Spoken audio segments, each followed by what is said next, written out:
Hey guys, tonight we're going to be reading from The Spirits of Christmas, The Dark Side of the Holidays by Sylvia Shults. Be back in a minute.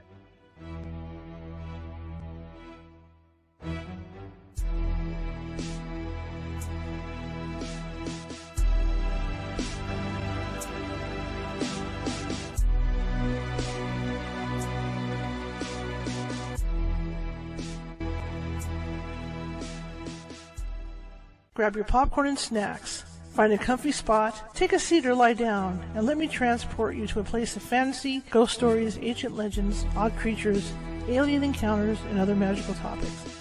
You may even decide to join the conversation. From faraway lands to your own backyard, with a small dash of pixie dust. Turn out the lights and open your minds. The journey is about to begin. Hey everybody, welcome. Sorry for the late notice on this. It's one of those Murphy's days that what was supposed to be a great day turned into something altogether different for me. As you can see, I'm back in glasses today. I had a minor setback, but I should be back. I should be back with the contacts no later than Friday or Saturday this week. So it is what it is. Anyway, my name is Charlotte. I'm going to be your host for the next hour. Wrong button. Sorry, guys. There we go. I'm also the owner of the California Haunts Paranormal Investigation Team, based out of Sacramento, California. We are 45 strong up and down the state, which means if you have a paranormal need, we can help you. It might take us a while to get out there because California is this huge state, but we will get out to you within 2 to 3 days.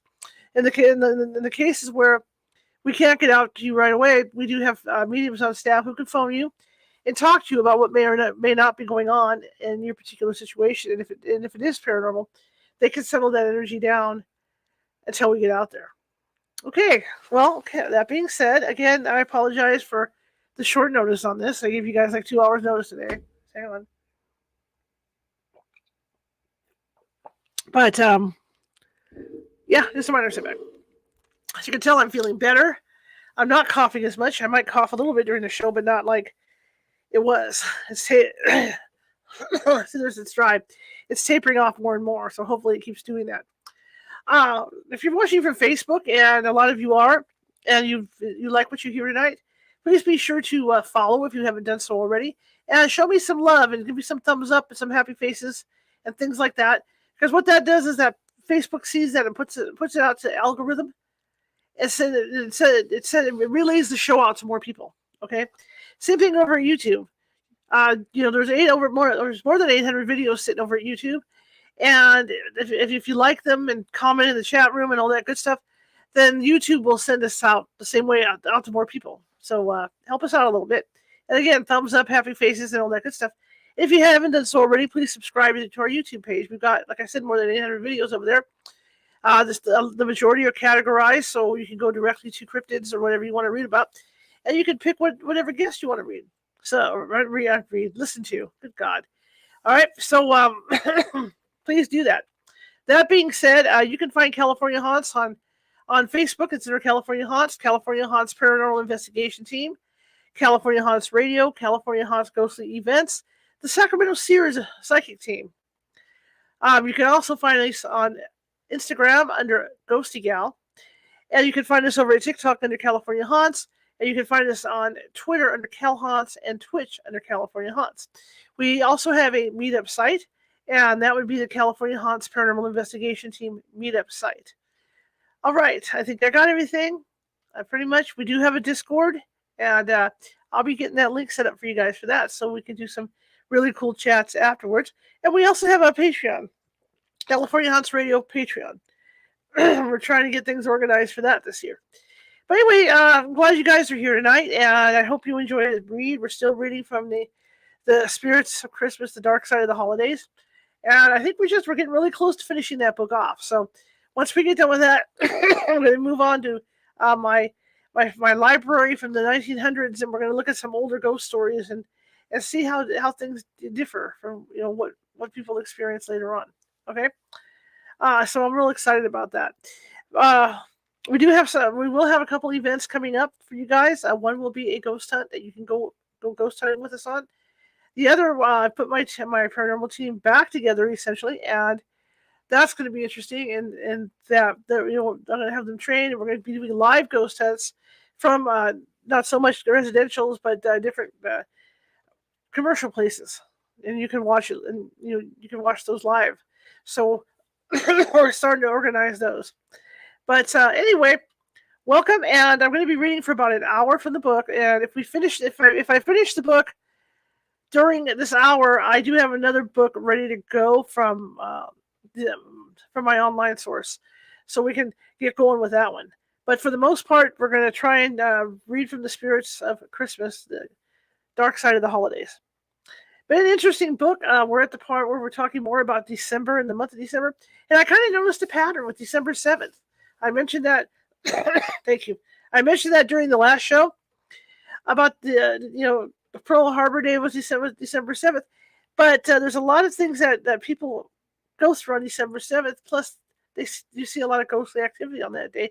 So maybe because of the high emotions and in the memory of what happened on that day, that's what brings out these the paranormal activity. Maybe I'm not an expert on this stuff, but it just seems like there's kind of a pattern. So let's read on and see if we hit anything else that takes place on December 7th in here. Let me go ahead and open that up.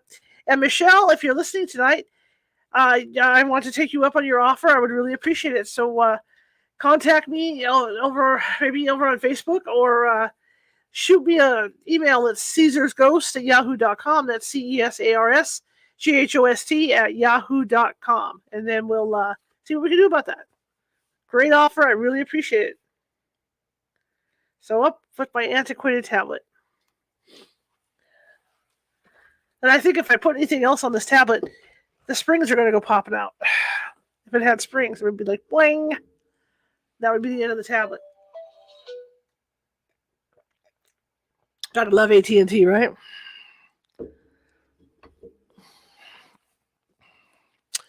So the days are starting to get longer here.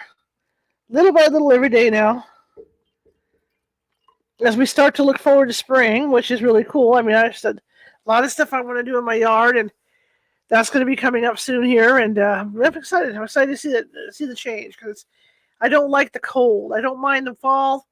I don't mind the Christmas season, but then January and February are cold, and then March kicks in and things start to warm up, and that's when I like it. I don't like it too hot either. So Sacramento, where I live, is kind of in the middle.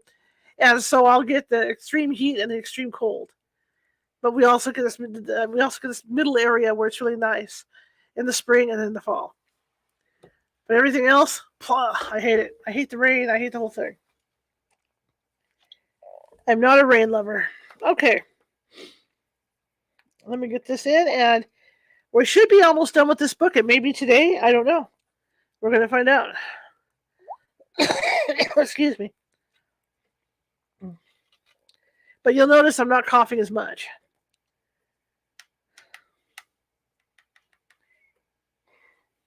But I was really disappointed with the eye thing today. I really was. I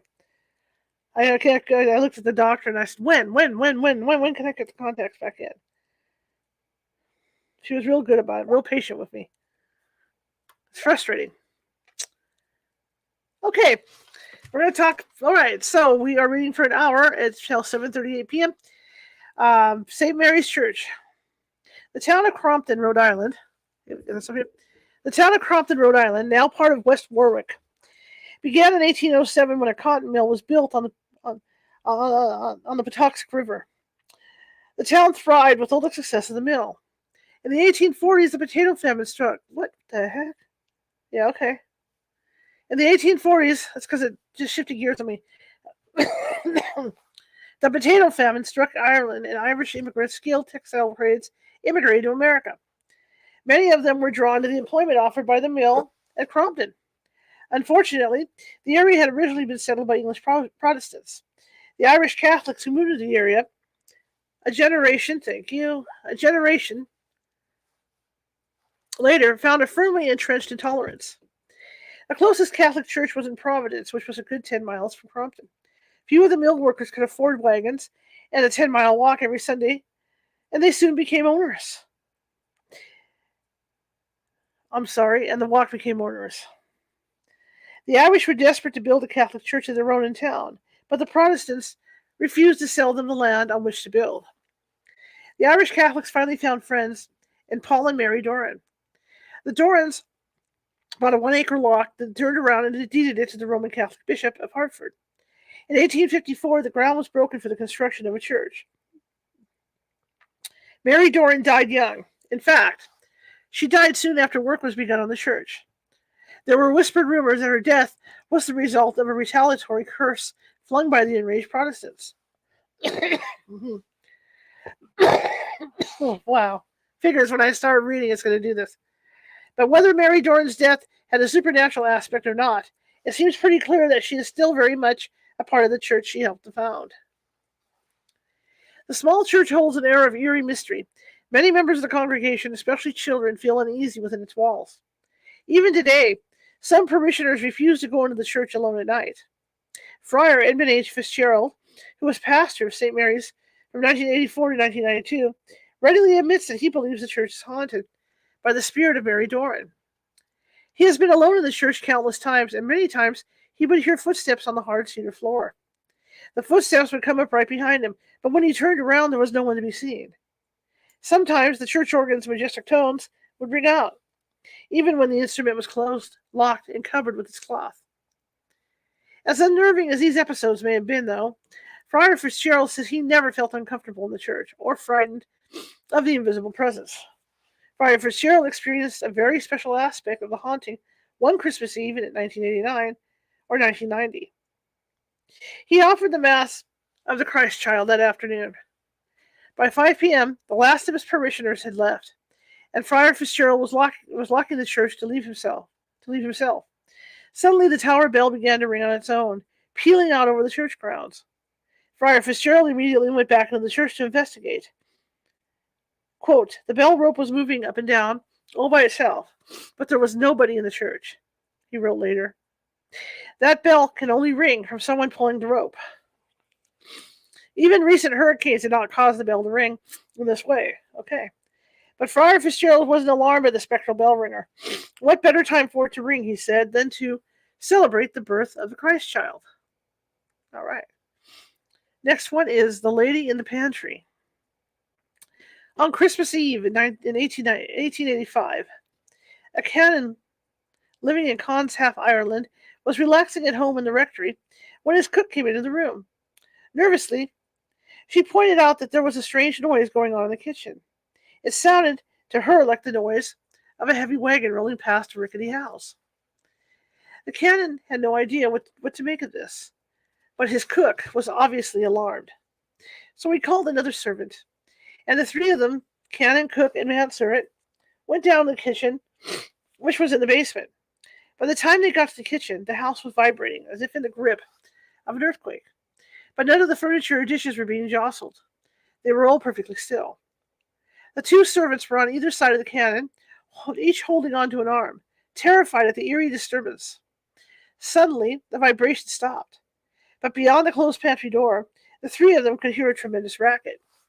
It sounded like someone was throwing every china plate, bowl, and glass onto the flagstone floor. Crash after crash came from behind the locked door, while the servants clung to the canon for dear life.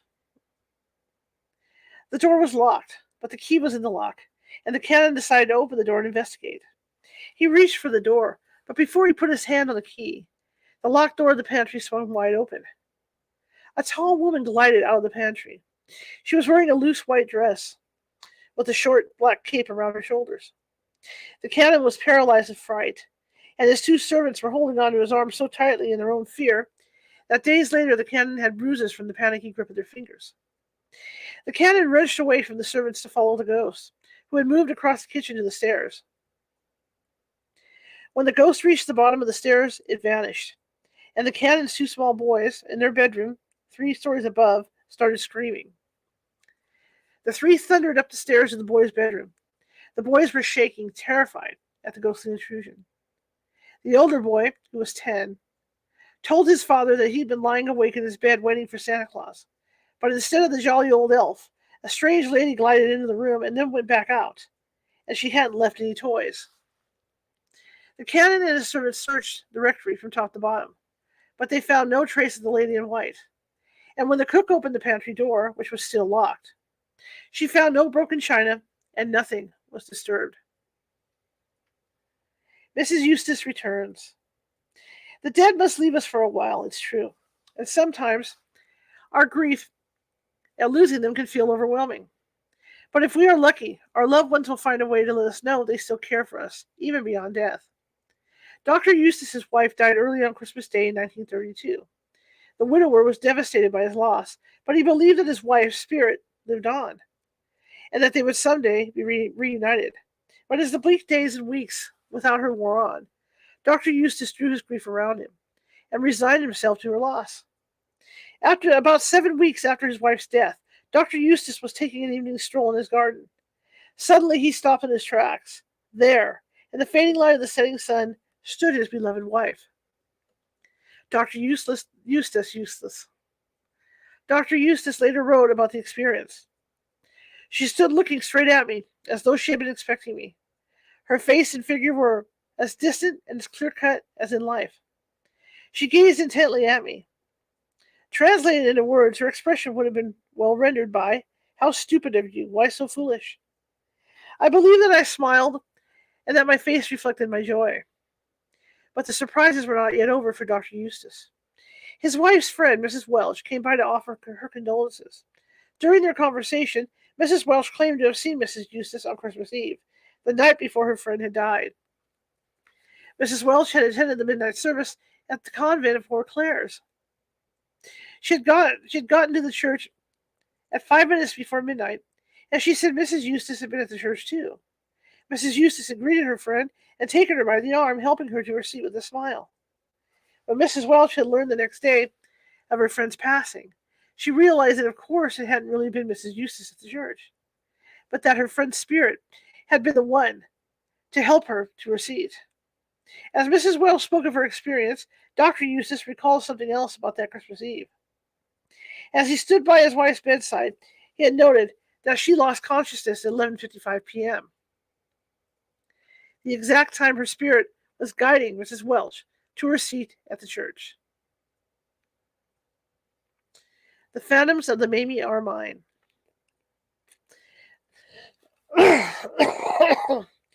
The winter of 1894 was a very bad time to work at the Mamie R mine on Raven Hill, Cripple Creek, Colorado. 3 men had already died at the mine over that year. In the darkness, any misstep had the potential to kill. One miner had been killed in an unexplained blast. Another miner had the bad luck to be standing under the bucket used to transport workers to the surface when the new cable broke. The falling bucket smashed the miner into an unrecognizable mass. Outside the mine, things were no less dire. A man named Garson, who ran the mine's boarding house, came down with mountain fever. 9 days later, he was dead. On November 15th, 1894, Ed Blake was appointed manager of the boarding house. On Thanksgiving night, Blake was working at the top of the mine, along with a foreman named Fatty Root and 2 other men. They were all working near the hoist bucket. Suddenly, the signal bell rang 3 times, then once. This was the signal for man aboard, hoist away. The hoistman started the bucket on its upward climb, but before it got all the way to the top, the bell rang once, the signal for stop. Then it rang twice for lower away. Then the bell started ringing randomly, throwing out a bizarre contradictory mix of signals. This was all kinds of wrong. The bucket and windlass were the miner's lifeline to the surface. It was far too serious of a piece of equipment to waste the operator's time with silly games and mixed signals. Blake and Root decided to put a stop to the shenanigans. Ignoring the bell's signals, they hauled the bucket up and climbed in. They bumped and clanged their way to the bottom of the shaft. Grabbing lanterns, they both went all the way through the workings. There was no one down at the bottom. When the 2 men came back up, the hoist operator said that no one had come up before them either. A few nights later, a miner was working at the 375-foot level. He came up to the top, ashen face. Excuse me. A man, he said, had just been killed. The miner said he had been placing charges for blasting. As he worked, someone had walked right past him, straight into the middle of the blast zone. He had yelled at the man to get out, but whoever it was had ignored him. Then the charges detonated. As soon as the smoke from the blast had cleared, the foreman sent workers down to investigate. When they got down to 375 feet, they were met by a horrifying sight.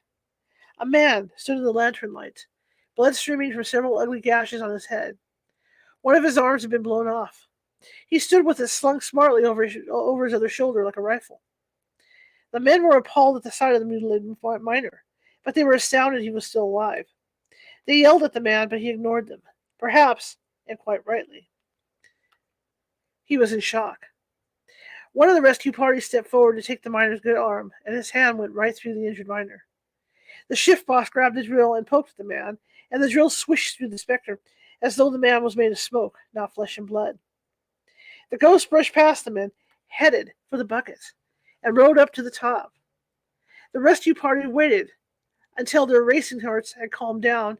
Then they too rode the bucket up to the surface. The hoist operator at the surface swore he hadn't pulled the bucket up but once, for them. The hauntings continued. On Christmas Eve, Blake, Root, and 2 other workers were once again at the top level of the mine near the bucket. The bell sounded 3 times, then once. "Who's down there?" Root, the foreman, asked. "There isn't anyone down there," the hoist operator said. But he couldn't just ignore the signal. Better safe than sorry, after all. He started up the hoist. What happened next, according to E.D. Blake, was recorded in a WPA Writers Program report dated 1936 to 1942. Quote, "All 3 of us started back, and the blood curdled in our veins. I hope to be spared ever of seeing such a sight again. Garson got out of the bucket first. Garson, with his yellow, pinched face and staring eyes, just as he looked the night I saw him die of mountain fever. Then came the one-armed man, with the blood spattered over his features, and the shattered stump of an arm.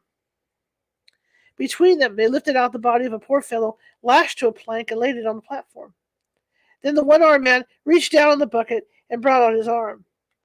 As he rose from the stooping posture, he looked toward us, the most ghastly object I ever beheld, his face all cuts, his clothing torn to shreds. He laid the arm on top of the body that was lashed to the plank, and the 2 raised the whole horrible thing to their shoulders and walked out into the night. For a minute, no one spoke. And then we all rushed to the door, and as true as I live, we saw the 2 dead men, ghosts or whatever they were, walk over the edge of the dump and disappear in the darkness. Excuse me. But the Mamiar wasn't finished claiming its victims. That night the mine flooded. The next day, Christmas Day, the miners had to work on emptying it, 1 hoist bucket at a time. Around midnight, Fatty Root relieved the bucket dumper and was working the hoist. The men on that shift had brought up a dozen buckets of water, and the 13th was nearing the top when the winding spool slipped out of its frame, and the cable whipped out in great deadly loops. One of the cable loops caught Root around the neck and lopped his head right off, quick as thought and as cleanly as a guillotine. Many of the mines in the American West were worked by Welsh, Irish, and Cornish immigrants, men descended from miners themselves, men who brought with them the generations' worth of expertise in working underground. These immigrants also brought with them a rich tradition of folklore, tailored to their specific calling of working deep under the earth. The Tommy Knockers were a fairy race who lived underground.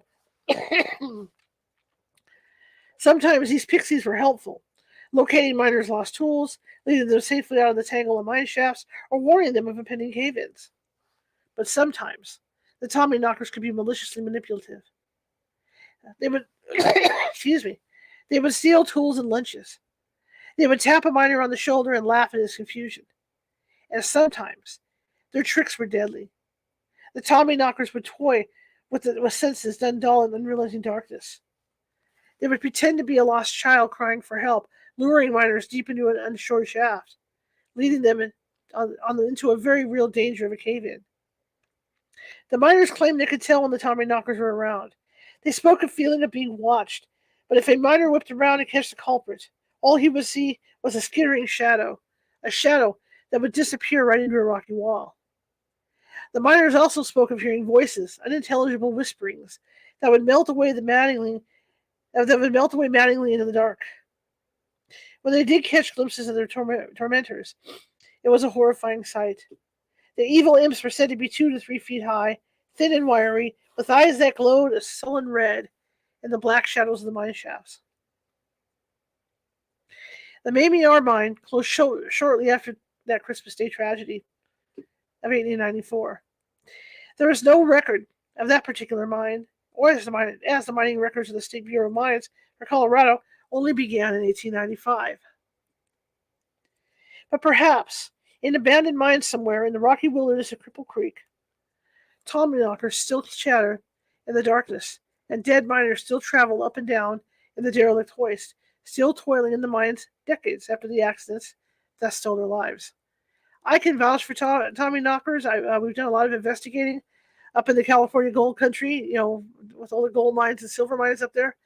And there's a lot of reports from people that live in the area that they see these little men in their houses and things like that go on. So they're definitely still there. The whole legend of the Tommyknockers continues. Plus, some of those mines are still active and some aren't. So, people will walk by a mine shaft, an open mine shaft, or the side of a hill, that's a shaft going in, and they hear knocks and stuff inside, different noises and stuff, voices. The wreck of the General Arnold. The year was 1778. The young country of America had declared its independence from Britain just 2 years before. King George III wasn't about to let his colonies go without a fight. The American militia needed all the help it could get. In December, the brigantine General Arnold sailed from Boston. She carried 20 guns with a crew of 106 to man them. The brig was a privateer, meaning that she was privately owned and outfitted as a warship by her owner. Ships like this were issued letters of marque by the Providence of Massachusetts, allowing them to legally chase down British ships and plunder them. With these letters of marque, I think Marque, M-A-R-Q-U-E, the ships and their crew rode the fine line between legitimate raiding and the time of war and outright piracy. By Christmas Day, the ship had gotten as far as Gurnett Point outside Plymouth Bay. The captain, James McGee, anchored there and signaled for a pilot to take the ship safely into harbor. But a storm was brewing up fast, and no sane pilot would risk his life in such nasty weather. Without a local mariner to guide the brigantine into the harbor, Captain McGee would have to take his chances navigating the unfamiliar shoals on his own. McGee decided to ride out the storm in Cape Cod Bay for the night and hope a pilot made his way out to the brig the next morning. That turned out to be a bad decision. Cataclysmically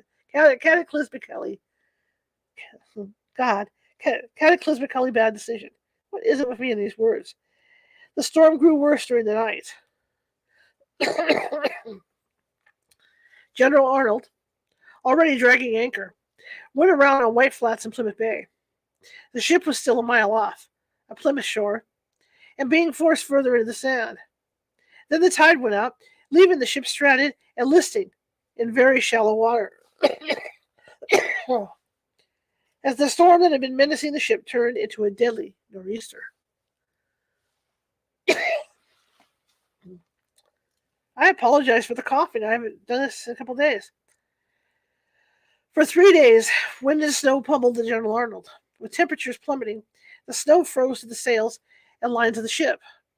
Captain McGee ordered the men to chop the mast down to lighten the ship, in hopes of floating her off the sandbar. His plan didn't work. Also, the men, once they had axes in hand, used them to break into the ship's cask of rum.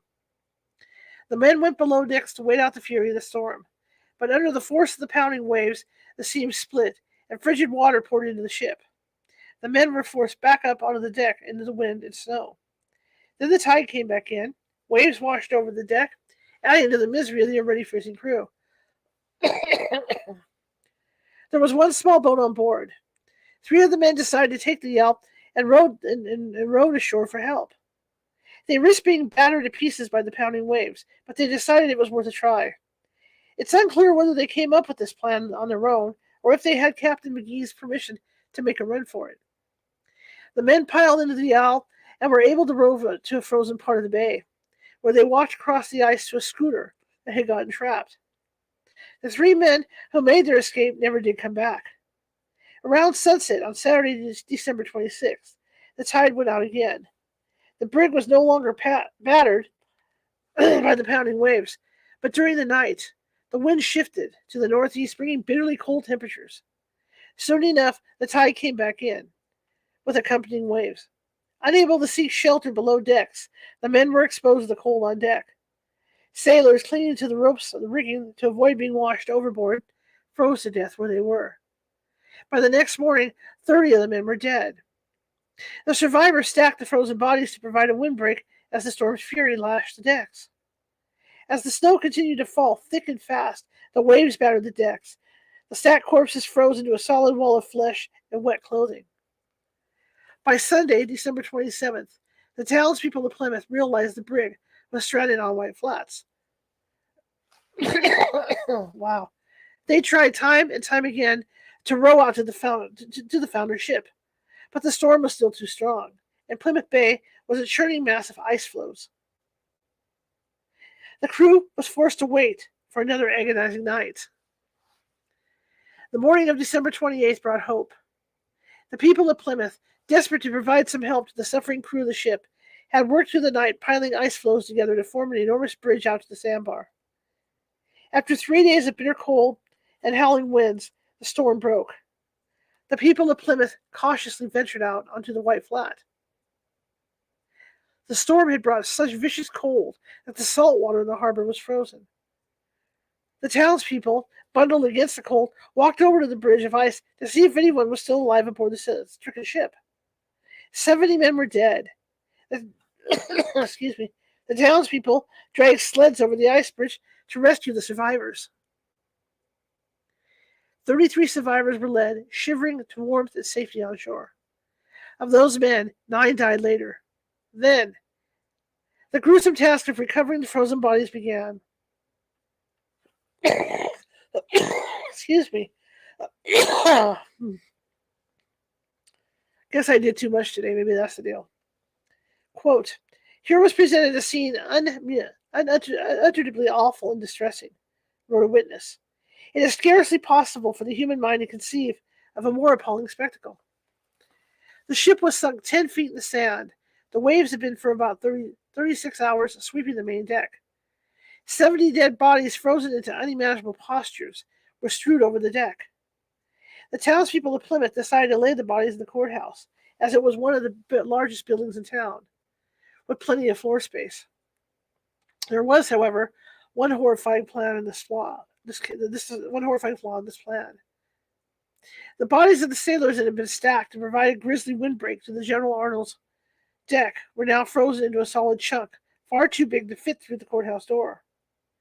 No one wanted to hack the frozen meat apart, so the mass of bodies was put in the town brook to thaw. The town's water supply was a fresh water spring that bubbled up in a constant stream, so it was slow to freeze.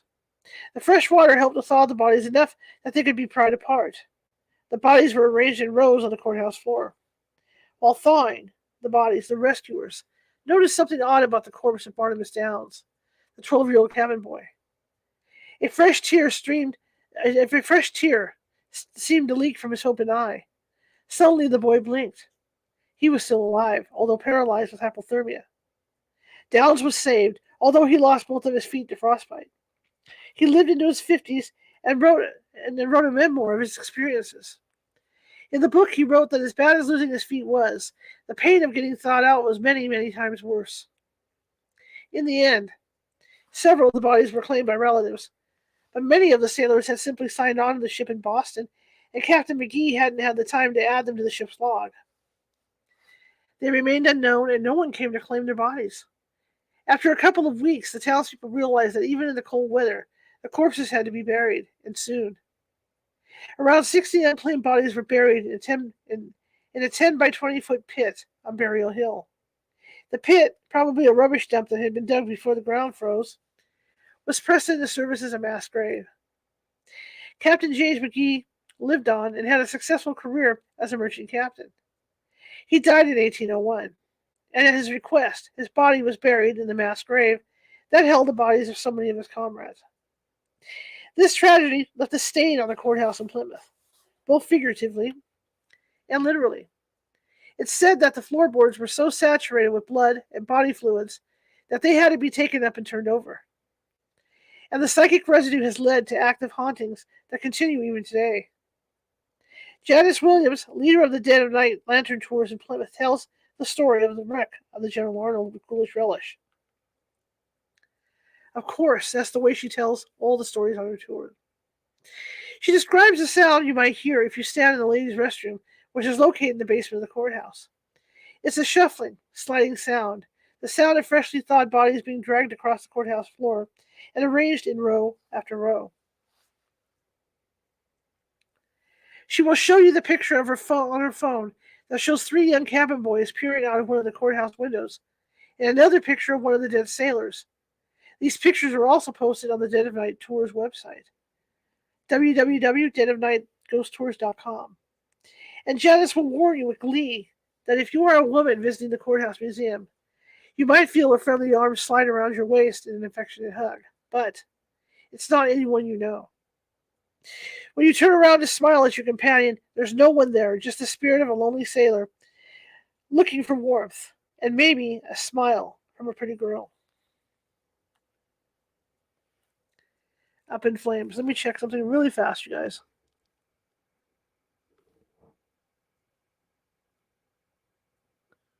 Okay. Up in flames. Every family has their own way of celebrating the holidays. Some gather with friends for a big meal on Christmas Day. Some celebrations are a little smaller, more laid back. For the Rooneys, a couple in their 70s living in Seneca, Illinois, Christmas Eve 1885 was a time to sit back and relax with a drink or 3. Patrick and Matilda Rooney, both 72 years old, owned a small but prosperous farm just north of Seneca, about 75 miles southwest of Chicago. Joining them for the festivities was John Larson, their hired hand.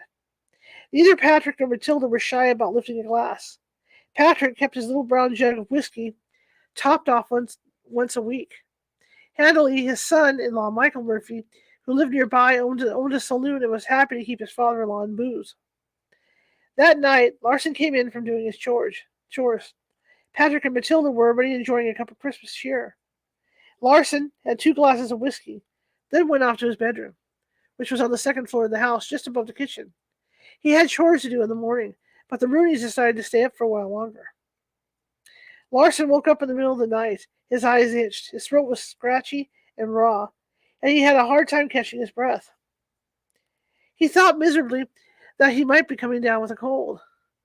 Before he could get up to get a drink of water to soothe his parched throat, he drifted back to sleep. The next morning, Larson got up and went downstairs to start in on his chores. He went to Mr. Rooney's room to wake him. He found Patrick Rooney unresponsive in his bedroom.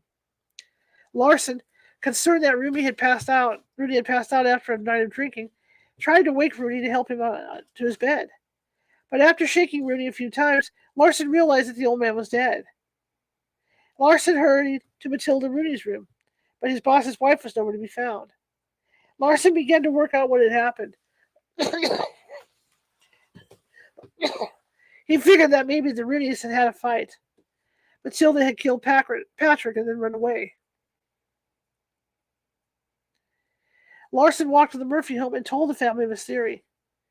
Michael Murphy came back with Larson to the Rooney home to investigate further. The 2 men searched the whole house, trying to find any clue as to where Matilda might have gone. As they passed Larson's bedroom, Larson glanced in through the open door and noticed something that had escaped his attention in his grogginess first waking up. His pillows were black. Larson picked one up and looked closely. The pillowcases were covered with greasy black soot. Larson hoofed thoughtfully. This was probably why he had woken up coughing and short of breath in the middle of the night.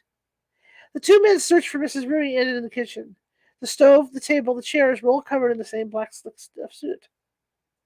And in the center of the room, there was a hole in the floor, charred around the edges, several feet wide. Sickened, Larson and Murphy made their way to the edge of the hole and looked down. On the cellar floor beneath the kitchen, 1 floor below, lay all that was left of Matilda Rooney. Part of her spine, her skull, 1 hip bone, and a pile of white ashes. Her left foot was still in the kitchen, standing at the edge of the hole in the floor. Her leg had burned through at the ankle, and when her body had fallen through the floor, the charred bone had snapped. Her foot, with the shoe still on it, had toppled upright onto the kitchen floor. It was the only part of Mrs. Rooney that wasn't incinerated. Besides being covered in soot, like the glass chimney of a smoking oil lamp, the only damage to the kitchen was that the edge of the tablecloth had been scorched. Well, that and the charred gaping hole in the middle of the floor. The LaSalle County coroner, Dr. Floyd Clenenden, had only one body autopsy. He determined that Patrick Rooney had died of smoke inhalation. John Larson, since he slept with his bedroom door closed, had been lucky to escape the same fate. As for Matilda Rooney, the coroner just scraped the ash up from the cellar floor, along with the bone fragments. He later reported that it would have taken a fire burning at over 2,500 degrees Fahrenheit to incinerate Matilda's 160-pound body so completely. He was at a loss, however, to explain such an intense fire excuse me, that could burn only her body and not the rest of the kitchen of the house. John Larson was briefly considered a suspect in the deaths of Patrick and Matilda Rooney, but a couple of months later he was exonerated on the strength of his character. Matilda Rooney's death is one of the best-known cases of spontaneous human combustion, but it is by no means the only one. There have been over 200 reports of people mysteriously bursting into flames. One of the earliest, recorded in Paris in 1673, involved a woman who caught fire and exploded on the street.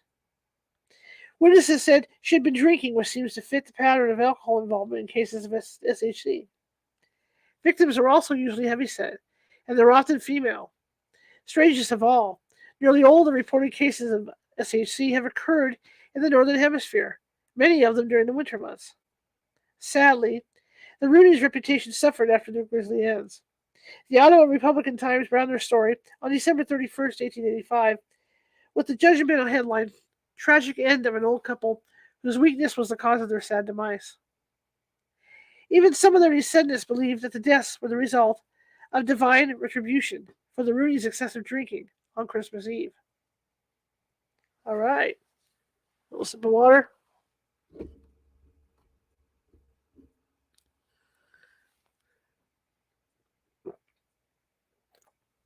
Dehydrated today. Okay. All right. This cold is just, it's a beast. The Battle of Edge Hill. The English Civil War was a vicious contest between the Roundheads, led by Oliver Cromwell, and the Royalists, who backed King Charles I. The first and bloodiest battle of the war was fought on a field called Edge Hill on October 23rd, 1642. The battlefield of Edge Hill was just 7 miles outside of the English town of Banbury. It was here that two armies, each 20,000 strong, fought bitterly for hours, leaving 4,000 soldiers dead on the field. Neither side actually won the battle, although both sides claimed victory. The result of the battle was simply the Roundheads were not able to stop the Royalists on their march towards London. The battle was over, but 4,000 men still wanted to have their say. 2 months after the event, on Saturday morning, Christmas Eve, 1642, the armies met again to continue the battle. But these were not the soldiers of Charles I and Cromwell. These were phantom armies, drums beating, muskets firing, horses neighing, and cannons roaring, all in the skies over the battlefield. Several shepherds and other country folk were the first to witness this ghostly reenactment. They stood rooted to the spot in terror for 3 hours, while the phantom battle raged above them. When the armies vanished, the witnesses raced to the nearby town of Kinneton to find William Wood, the magistrate. Okay. And the minister Samuel Marshall, just to be on the safe side. Excuse me. Wood and Marshall listened to the incredible story, but they wanted to see this phenomenon for themselves. That night, the night of Christmas, the two men went to the Edge Hill battlefield, accompanied by the original witness, plus most of the townspeople. Half an hour after they got there, the spectral battle started up again, just as fiercely as the night before. The witnesses, all terrified at of what was going on in the raging battle, scattered and rushed home and locked the doors behind them. The rest of the week was quiet, and the townspeople dared to think that the haunting was over. But the next Saturday night, the phantom armies fought for 4 hours. Sunday night brought them on again. The minister, Mr. Marshall, had to move out of town. The continuous battles were simply too much for him. Others left too, but Wood, the magistrate, and most of the other townspeople stayed. Sure enough, the next weekend there was another double feature. News of the repeating apparitions reached the ears of King Charles I. He was immensely curious. After all, it was his army that was tearing it up in the skies over Edgehill. He sent 6 trusted men to Kennington to investigate the phenomena. The men listened to Wood and others tell of the amazing sights they'd seen. And that Saturday and Sunday nights, and those Sunday nights, they saw the vicious battle for themselves. Staring up at the sky, the men even recognized personal friends of theirs who had fallen during the actual battle in October. The 6 investigators returned to the king and testified under oath as to what they had seen. Within days of their report, the king ordered a pamphlet written up, containing all the eyewitness testimony of the recurring Battle of Edgehill. The phantom armies that fought so bitterly for so many nights gradually disappeared, but reports still came of the noises of the battle, of the pounding hooves, of the hard galloping horses, of phantom riders heard thundering across the deserted battlefield, of cannon still discharging their deadly loads. For centuries after the battle, long after Cromwell's victory, long after Charles I lost his head, the ghosts of Edgehill still could not find rest. 50 Berkeley Square. Some houses just seem to exude an air of evil. They don't have to be crumbling stone castles with ghosts from centuries past. Some, like Borley Rectory in England, seem to be repositories of creeping horror with poltergeist activity off the charts for no known reason.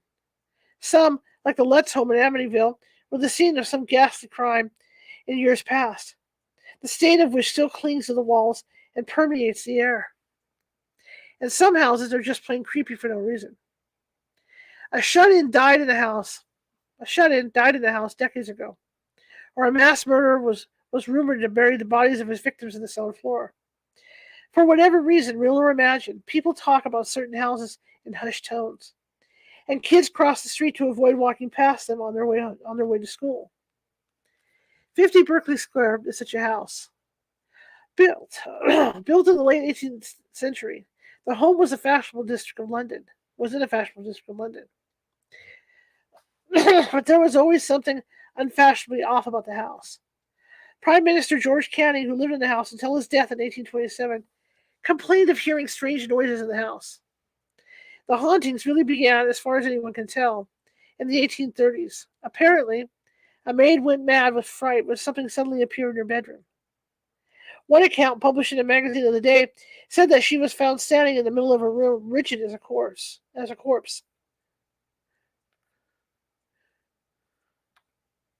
Okay. With hideous, glaring eyes, unable to speak. She was taken to St. George's Hospital, an insane asylum, where she died the very next day. After this disturbing incident, the family who lived in the house refused to go into the maid's room. They said that when they touched the walls, they were found saturated with electric horror. The house became plagued with poltergeist phenomena. All the standard issue creepiness of a haunted house, rattling chains, rapping noises, eerie blue lights that had drifted from room to room, and unearthly screams. Lord Littleton heard of the maid's haunted room and showed up at the house, asking to spend the night there. He armed himself with 2 blunderbusses loaded with buckshot and silver coins, easier to come by than silver bullets. Littleton came down the next morning, his cocky attitude shaken right out of him. He claimed that something horrible had come into the room and launched itself at him.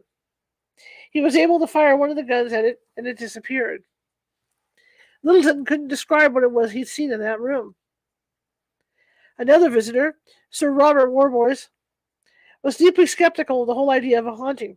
He demanded to be allowed to spend the night in the haunted room. He, too, was armed with a pistol, and he took and then he took a bell with him, just in case he needed to summon help quickly. Sometime after midnight, the family was jolted awake by the violent ringing of the bell. They raced up to the maid's room, listening all the while for the shot of a pistol. It never came. Excuse me. They burst into the room and found Sir Robert sprawled half on the bed. A pistol lay on the floor and fired. Sir Robert was dead, and he had not died peacefully.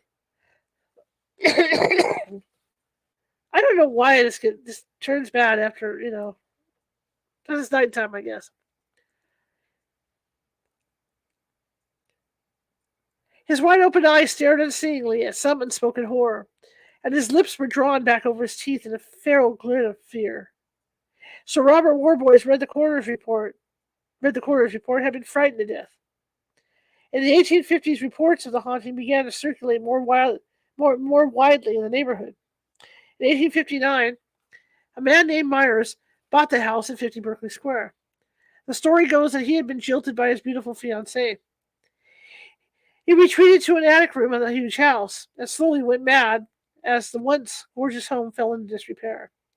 He was rumored to walk the house at night, candle in hand, to light his dismal way, weeping and calling out his faithless fiancée's name. During the day, he shut himself up in his tiny attic room, only answering the door to a servant, who brought him food and drink. In the 1870s and 1880s, long after Myers was gone, the house sat empty. The stories of fatal hauntings and a brooding homeowner worked their dark magic on the imaginations of many in the neighborhood.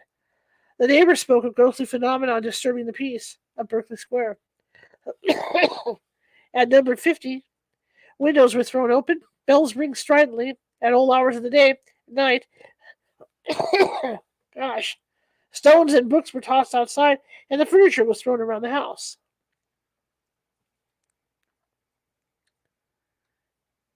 The owners tried to rent out the vacant property, but nobody in the area wanted anything to do with 50 Berkeley Square. The house sat empty until Christmas Eve of 1887. 2 sailors from the frigate HMS Penelope were on shore leave, carousing their way through London. Edward Blunden and Robert Martin had drunk all their money and were stumbling through the streets in search of a warm place to sleep. It was starting to snow when they reached 50 Berkeley Square. Seeing the for rent sign on it, the sailors decided no harm would come of their spending the night there. They staggered their way up to the second-floor bedroom. Martin soon fell asleep, but Blunden tossed and turned, too keyed up to sleep. Also, he kept hearing scratching and dragging footsteps in the hallway outside the room. At around 2 that morning, Robert Martin cannoned out of the front door of the house. Gibbering and hysterical with fright, he stared wildly around the square. He caught sight of a policeman walking his beat and raced over to him. Martin stammered out a nearly incoherent story about how he and Blunden had broken into the empty home to spend the night. They'd been attacked by something horrible, but Martin couldn't describe what it was. He could only gibber about some dark and shapeless thing with a gaping mouth. He begged the policeman to come back to the house with him. He had escaped, but he was afraid for Blunden. The front door of number 50 was open. The policeman cautiously went into the house with Martin following fearfully behind him. They searched the house, but found no monster. They found Blunden's shattered body impaled on the decorative iron railings of the basement steps. He had made it out of the house, right through the second-floor window. Edward Blunden's neck had snapped in the fall. His face was frozen with a look of terror. The sight of that face followed the policeman in his dreams for the rest of his life. Pretty deep, pretty deep, pretty deep. Night Hall is the next one. Pacific University, a liberal arts school in Forest Grove, Oregon, is home to an elegant building called Night Hall. The former private residence is painted a pleasant muted gray, and the white gingerbread trim gives a nod to its Victorian-era beginnings. In the late 1940s, the house served as a woman's dormitory. In 1959, the music department moved into Night Hall. In the fall of 1974, a student night watchman had an unusual encounter in the building. As he went about his rounds, checking the building, he could hear a singer, a woman, still practicing in the third-floor library. The watchman went up to the third floor to tell the singer it was time for her to leave. As he went further up the stairs to the second floor, then to the third floor, he began to feel a stirring sense of unease, for no good reason. As soon as he reached the third floor landing, the singing stopped abruptly. The watchman opened the door of the library. No one was there. The student, suspecting he was being pranked, searched the room for a hidden tape recorder. He found nothing. So, assuming it hadn't been a prank, someone must actually have been singing and had somehow slipped past him. He searched the entire house for the intruder. He searched the third floor. He searched the second floor. As he trotted down the staircase to the first floor, he saw his mysterious singer. A filmy bluish-white mist in the vague shape of a woman was standing in front of a professor's office. As the stunned watchman stared, the figure drifted away and disappeared. The student watchman didn't quit his job after that encounter, but he did get a large German shepherd to keep him company on his nightly rounds. One night, as the watchman was about to go into night hall, the dog started growling. The hackles on its back rose, and it whined and jumped up at the window, teeth snapping on air. But when the watchman went up to the front door, the dog flatly refused to go into the building. Night hall just didn't get checked that night. In 1979, 2 reporters spent the night in the beautiful old building. They retreated to a smorgasbord of paranormal activity. They heard footsteps. They had the lights turned out on them. They heard long... Excuse me. Jeez. They heard long rustling skirts brush past them, and they heard a woman's alto voice singing. Whoever this spirit was, she had a sense of humor.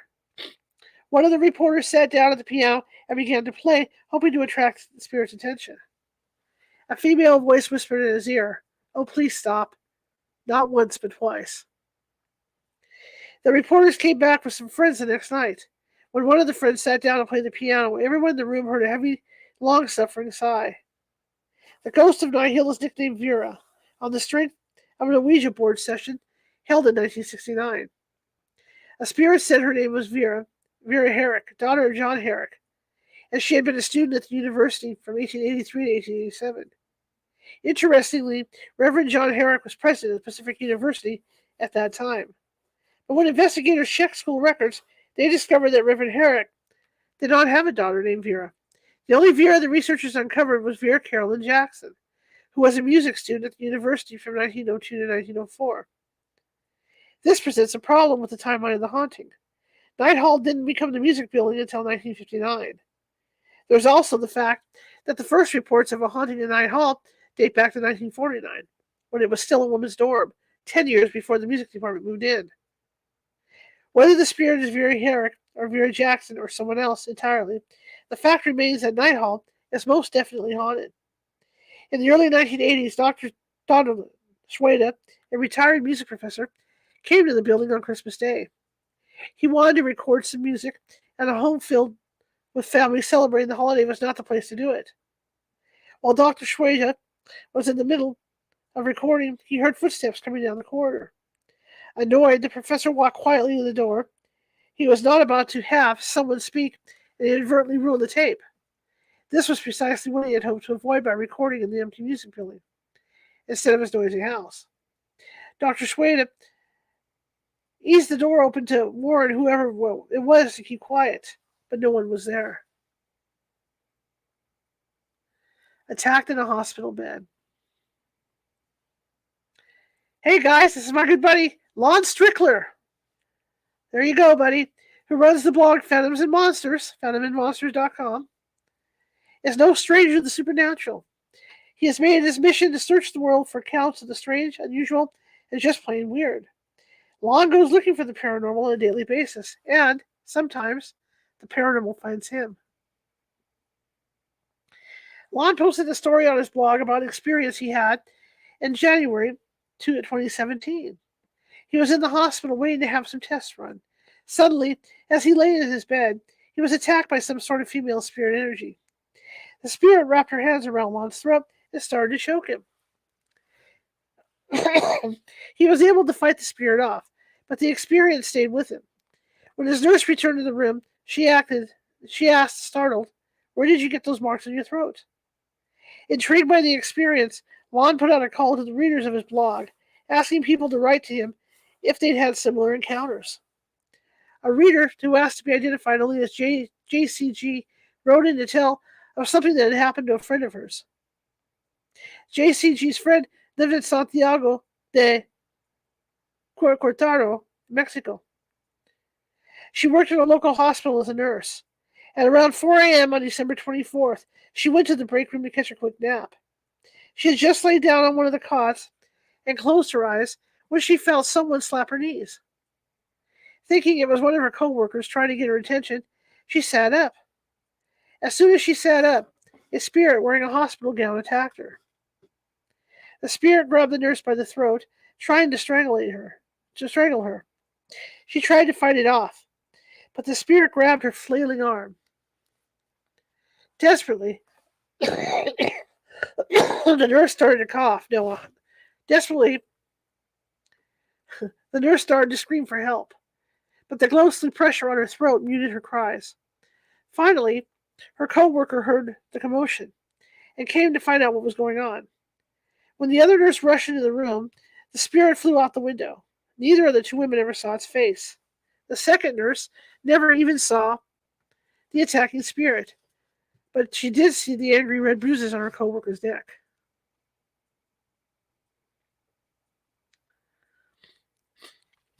A game of billiards. See, we've got how many minutes? Okay, we got 8 minutes to do this. In the fall of 1943, World War II was raging across Europe. Lieutenant Colonel O'Donovan, an English artillery officer, was given command of 2 field batteries and told to prepare his men for an attack on the German army. The artillerymen were given quarters in various buildings on an estate in the Midlands. The officers stayed in the manor house. The estate was surrounded by acres of beautifully kept parkland, land that was soon chewed to bits of turf by the lobbing of artillery shells in practice. When Colonel O'Donovan arrived at the estate, the manor house was virtually deserted. The lord of the manor was off fighting the war, and his wife was living elsewhere. The only people left behind to care for the estate and its brown house were 2 servants who had been employed with the family for many years. Like every good English manor house, the estate was home to a ghost. The butler told O'Donovan shortly after the officer's arrival that before the troops had been assigned to the estate, someone else had lived there for a brief time. On learning of the ghost, the man had moved out in a hurry. Colonel O'Donovan didn't chastise the butler for telling ghost stories, but he didn't believe him either. The colonel had more important things on his mind, like getting his men ready for battle, but he wanted the butler to think of him and his men as guests in the manor house, rather than intruders. He hired the butler to help him put together an officer's mess. The butler agreed that this would bring some lightness to the empty house. It was agreed the officers would gather for their main meal at 7:45 every evening. A couple of weeks later, Colonel O'Donovan was on his way down the hall where the officers met for supper. Glancing at a clock in the hallway, he realized it was only 6:45. He was an hour early. Making a mental note to check his watch for accuracy, he wondered how he was going to pass the time until supper. It was a chilly fall night, and there was a fireplace in the hall where the officers ate their evening meals. The thought of spending some time relaxing by the cheerful fire held a lot of appeal. But just as the colonel was about to head for the hall, he heard a sound that pleased him even more than the crackle of a cozy fire. It was the click of billiard balls, and it was coming from a nearby room, a room the colonel hadn't been in before. He opened the door and found a full-size billiards table in the center of a large room. Racks of cue sticks lined the walls. A youngish man in army dress blues was shooting balls on the table, just messing around, not seriously playing a game. His outfit reminded O'Donovan of a uniform worn by General Kitchener's soldiers in World War I. The colonel was briefly surprised the boy had been found fit for service, as his back was curved into a pronounced widow's hump. O'Donovan went over to the racks on the wall and selected a cue stick. Want a game? He asked. He was an avid player, and it had been too long since he had enjoyed a game of billiards. The young man nodded with a ready smile. O'Donovan racked up the balls, and the game began. The young man was a good player, as good as O'Donovan himself was, and soon the score stood at 98 to 98. The colonel could hear the clump of army boots in the hallway, as he knew the other officers were coming in for the evening meal. The colonel took his final shot and scored 2 more points easily. He'd won the game. "That's done it," he said. "My game." The young man smiled again, accepting O'Donovan's narrow victory. He put his cue stick back on the rack and walked out of the room through another door. O'Donovan shook his head, a bit bemused. He thoroughly enjoyed the game, but he found it odd that the young man had never uttered a single word. He joined his fellow officers in the dining room, but his mind kept straying to the billiards table and the strange young man. Halfway through the meal, O'Donovan decided to ask his men if they'd seen the kid in the dress blues. No one had. A nice enough lad with a hump. O'Donovan continued, "I've just beaten him at billiards." Just then, O'Donovan noticed the stricken look on the butler's face. The man was standing frozen and pale in the act of serving dessert. "You've seen Master Willie, sir." The colonel pressed the butler to explain. Master Willie was her ladyship's brother. He managed to join up with Kitchener's army back in 1915. But when the officers discovered he was deformed, they discharged him. He came home to the manor at Christmas 1916. He played a good game of billiards. Then he shot himself in the room where he loved to play. Wow. All right, that's it for today. And hopefully we'll continue on Sunday. Just in case, it just depends how things go. As you guys know, and I've been telling you, I've been sick, and excuse me, sorry about that. I've been sick, and with my glasses, I don't see as well as I do with my contacts in. So it's hard for me to write letters and stuff to get guests. So I've kind of taken a little time off from that, but tonight I'll be working on getting us some guests for next week. But in between, Nancy Matz is going to help me out. I'll call in some favors from some friends of mine for guests this week, but I'll be reading in between so we can get through this book and then back into regular ghost stories and different books like that. So tomorrow, I will probably have a best of. I haven't decided yet, or I'll be reading live again, unless I can kind of bribe Nancy to come on, which is a good possibility. We can talk about some stuff. But I'm looking forward to seeing you guys tomorrow, 6:30 p.m. Pacific. I really appreciate it. And I thank you for sticking with me and bearing with me and listening to these stories. Love doing these stories. Love it, love it, love it. And if there's any kind of things you would like me to talk about, any kind of guest, any particular guest that you had that you've heard that you would like to hear live on the show here, feel free to email me and contact me. You can contact me through YouTube. You can contact me Facebook and all those other places, and I'll try and get them on the air. And if you do pick one that we use, I will send you a T-shirt. We have some really cool California Haunts Radio T-shirts that you guys would probably like. It's got this. Oh, I was going to say this logo, but the logo's not back there right now. So never mind. You'll see it this week when I get this thing down. I got the logo back up there. So yeah, so I'm more than willing to compensate you for it. But anyway, I will see you tomorrow, one way or another, 6:30 p.m. Pacific. If you like the show, share it with 5 people. If you hated the show, share it with 5 of your enemies. We're equal opportunity here at California Haunts Radio. And again, I want to thank you all, and I will see you tomorrow at 6:30 p.m. Pacific. Have a great night.